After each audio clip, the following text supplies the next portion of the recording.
Okay, this is my sourdough series part 2. So you've already made your dough, it is done the bulk fermenting. Now it is time to shape it and put it in the fridge. So first you want to start with just a lightly floured surface. I actually doubled this recipe, so I'm going to be able to shape 2 different loaves and I'm going to put it in these Banneton baskets. I have a circle one and I have an oval one.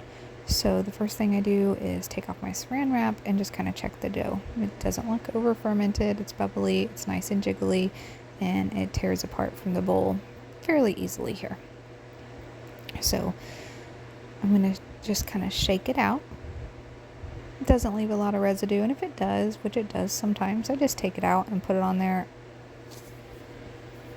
So the first thing I'm going to do is I'm going to split it in 2 because I doubled this recipe.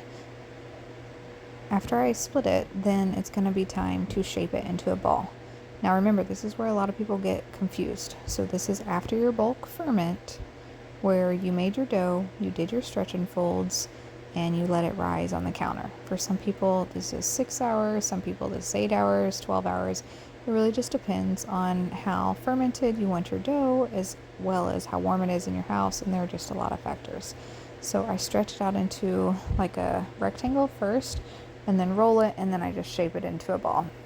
Now, for me, for this day, for some reason it took just a little bit extra shaping than it normally does, but I use my left hand kind of as like a guide hand, and then I'm just tightly pulling it toward me to shape it into a ball. Always trying to leave the bottom on the bottom, because that's going to be not the prettiest side. This is going to be for my round Banneton, and so I want to get it as circular as I can. I honestly have never seen it from this angle, so it's a pretty interesting angle, because when I teach my classes, it's obviously always from the other angle. And so here I'm just doing what you call sewing the dough. So I'm just bringing together all different sides of the dough, so that way you're just forming it into a tighter ball.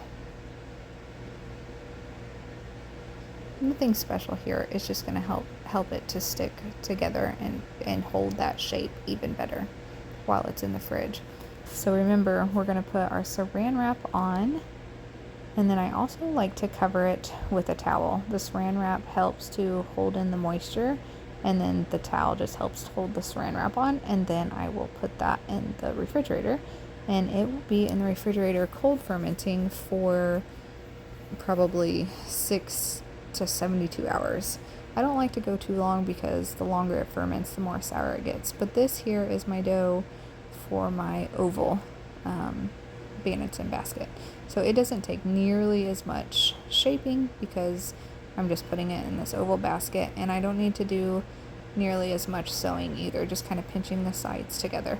Again, I will put saran wrap over this and a towel over it, and I will put it in the refrigerator.